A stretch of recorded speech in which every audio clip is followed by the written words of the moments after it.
4 PM में आप सभी का स्वागत है और मैं हूं आपके साथ आकांक्षा यादव। दोस्तों, अमेरिकी रक्षा मंत्री पीट हेग्सेथ ने एक बहुत ही बड़ा दावा कर दिया है और इस दावे ने पूरी दुनिया में चल रही चर्चाओं को और भी ज्यादा तेज कर दिया है। दरअसल अमेरिकी रक्षा मंत्री ने कहा है कि खामनेई जिंदा हैं। जी हां, खामनेई के जिंदा होने का दावा खुद अमेरिकी रक्षा मंत्री पीट हेग्सेथ ने कर दिया है। अब यहां से ही कंफ्यूजन शुरू होता है क्योंकि लोग पहले से ही ये कह रहे थे कि खामनेई की अमेरिकी हमले में मौत नहीं हुई है। सोशल मीडिया पर, न्यूज रिपोर्ट्स में और एक्सपर्ट्स के बीच लगातार यही चर्चा चल रही थी कि अगर इतनी बड़ी घटना हुई होती तो उसके ठोस सबूत सामने आते, लेकिन ऐसा कुछ भी नहीं हुआ है। लोगों का सबसे बड़ा सवाल यही था कि अगर सच में खामनेई की मौत हुई होती तो फिर उनका सुपुर्दे खाक किया जाता, उनकी अंतिम यात्रा की तस्वीरें सामने आती और पूरी दुनिया को इसकी आधिकारिक जानकारी मिलती। लेकिन ना तो कोई तस्वीर सामने आई है और ना ही कोई वीडियो और ना ही ईरान की तरफ से कोई स्पष्ट घोषणा हुई है। यही वजह है कि लोगों के मन में शक और भी ज्यादा गहरा हो गया है कि कहीं ना कहीं सच्चाई कुछ और तो नहीं है। इसी बीच अमेरिकी रक्षा मंत्री पीट हेग्सेथ का बयान सामने आता है जिसमें वो कहते हैं कि खामनेई जिंदा हैं लेकिन घायल हैं। ये बयान सुनते ही लोगों को लगा कि जो शक पहले से था वो सही साबित हो रहा है, यानी कि जिन लोगों को लग रहा था कि मौत की खबर गलत है, अब उन्हें एक तरह से पुष्टि मिलती हुई दिखाई दे रही है।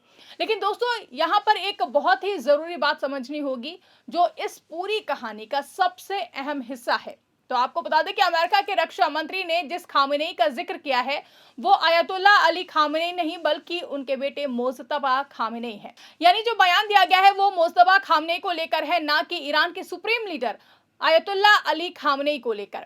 यहीं से पूरी कहानी बदल जाती है क्योंकि अगर ये बयान अली खामनेई के बारे में होता तो फिर इसका असर बहुत ही बड़ा होता। लेकिन जब ये साफ होता है कि बात मोज्तबा खामनेई की हो रही है तो फिर मामला थोड़ा अलग एंगल से चला जाता है। फिर भी ये खबर छोटी नहीं है क्योंकि मोज्तबा खामनेई को ईरान की सत्ता का संभावित अगला चेहरा माना जाता है।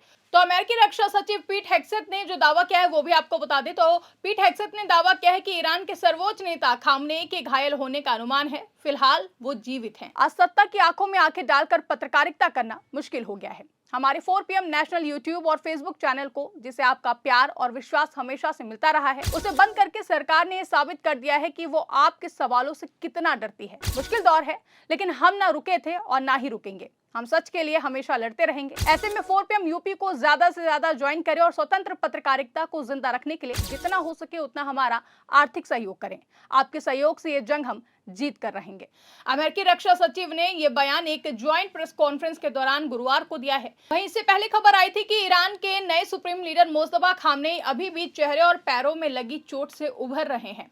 रिपोर्ट के मुताबिक मोज्तबा खामनेई को एक बड़े हवाई हमले में चोटें आई थी। ये जानकारी रॉयटर्स के हवाले से सामने आई थी।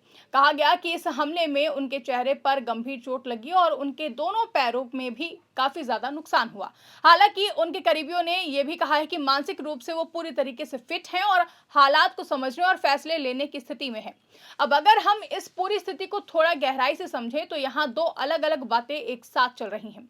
एक तरफ अली खामनेई को लेकर अफवाहें हैं तो वहीं दूसरी तरफ मोज्तबा खामनेई की चोटों की पुष्टि जैसी खबरें सामने आ रही हैं। ऐसे में आम लोगों के लिए समझना मुश्किल हो जाता है कि आखिर सच्चाई क्या है। अमेरिकी रक्षा मंत्री का यह बयान सिर्फ एक जानकारी नहीं है बल्कि एक रणनीतिक संकेत भी हो सकता है। जब पीट हेग्सेथ कहते हैं कि मोज्तबा जिंदा हैं तो वो ये भी दिखाना चाहते हैं कि अमेरिका की नजर ईरान के अंदरूनी हालात पर बनी हुई है। यानी अमेरिका सिर्फ बाहर से नहीं बल्कि अंदर की गतिविधियों को भी ट्रैक कर रहा है।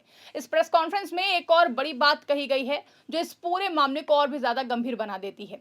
हेग्सेथ ने कहा कि अमेरिका स्ट्रेट ऑफ होर्मुज के समुद्री रास्तों पर नजर बनाए हुए है और वहां के ट्रैफिक को कंट्रोल कर रहा है। ये वही इलाका है दोस्तों या जहां से दुनिया का बहुत बड़ा तेल व्यापार होता है। अगर यहाँ पर कोई भी तनाव बढ़ता है तो फिर उसका असर सीधे पूरी दुनिया की अर्थव्यवस्था पर पड़ता है। हेग्सेथ ने दावा किया है कि अमेरिकी नौसेना स्ट्रेट ऑफ होर्मुज की समुद्री ट्रैफिक को कंट्रोल कर रही है। ईरान के पास अब कोई नौसेना नहीं है। साथ ही कहा कि अगर ईरान किसी समझौते पर सहमत नहीं होता है तो फिर अमेरिका की सेनाएं फिर से लड़ाई शुरू करने के लिए तैयार है। हेग्सेथ ने ईरान को चेताते हुए कहा है कि हम आप पर नजर रख रहे हैं। अमेरिका को पता है कि ईरान किन सैन्य संपत्तियों को बाहर निकाल रहा है। अमेरिकी रक्षा मंत्री ने यह भी दावा किया है कि ईरान की नौसेना अब पहले जैसी ताकतवर नहीं रही है। हालांकि इस तरह के दावे अक्सर युद्ध के समय किए जाते हैं और इन्हें पूरी तरीके से सच मानना हमेशा सही नहीं होता है। हर देश अपने दुश्मन को कमजोर दिखाने की कोशिश करता है ताकि साइकोलॉजिकली बढ़त हासिल की जा सके। और हम सभी जानते हैं और हम सभी ने देखा भी है कि अमेरिका इजराइल के साथ युद्ध में ईरान कैसे अपने हमलों से ट्रंप और नेतन्याहू के होश उड़ाते हुए उसने कई सारे हमले किए हैं और खुद ट्रंप सीज फायर चिल्लाने लगे हैं, लेकिन फिर भी ईरान पीछे हटने को राजी नहीं है और ना ही झुकने को तैयार है। लेकिन जिस तरीके से अमेरिकी रक्षा मंत्री ने दावा किया है उसके बाद अब सबसे बड़ा सवाल यह है कि अगर मुस्तफा खामनेई घायल है तो फिर इसका असर ईरान की राजनीति पर क्या पड़ेगा, क्योंकि वो सिर्फ एक आम व्यक्ति नहीं है बल्कि उन्हें भविष्य के नेता के तौर पर भी देखा जाता है। अगर उनकी हालत कमजोर होती है तो फिर इससे सत्ता संतुलन बिगड़ सकता है और अंदरूनी खींचतान भी बढ़ सकती है। वहीं दूसरी तरफ अगर अली खामनेई को लेकर चल रही खबरों में सच्चाई होती है तो फिर ये ईरान के लिए बहुत ही बड़ा झटका होगा, क्योंकि सुप्रीम लीडर का पद वहां सबसे ताकतवर होता है, लेकिन अभी तक इस बारे में कोई भी पक्की जानकारी निकलकर सामने नहीं आई है, इसलिए इस पर कुछ भी कहना जल्दबाजी होगी। लेकिन अमेरिका की तरफ से यह भी साफ कर दिया गया है कि अगर ईरान किसी समझौते पर सहमत नहीं होता है तो फिर से सैन्य कार्रवाई हो सकती है। इसका मतलब यह है कि हालात अभी शांत नहीं हुए हैं बल्कि तनाव अभी भी बना हुआ है और आने वाले दिनों में यह और भी ज्यादा बढ़ सकता है। दुनिया के दूसरे देश भी इस पूरे मामले पर नजर बनाए हुए हैं, क्योंकि ये सिर्फ दो देशों के बीच की लड़ाई नहीं है बल्कि इसका असर पूरी दुनिया पर पड़ सकता है। खासकर तेल की कीमतों, व्यापार और अंतर्राष्ट्रीय संबंधों पर इसका सीधा प्रभाव पड़ता है।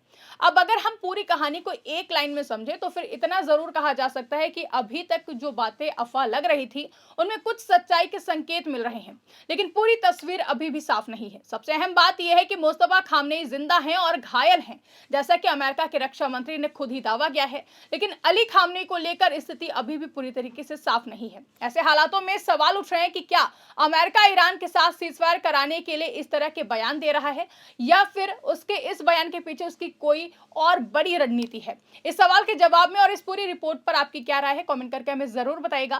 फिलहाल के लिए इस खबर में बस इतना ही। अगर वीडियो पसंद आई हो तो इसको ज्यादा से ज्यादा लाइक और शेयर करना ना भूलें। हमारे चैनल पर नए हैं और चैनल को सब्सक्राइब नहीं किया है तो चैनल को सब्सक्राइब जरूर कर लें और देखते रहिए 4 PM न्यूज नेटवर्क।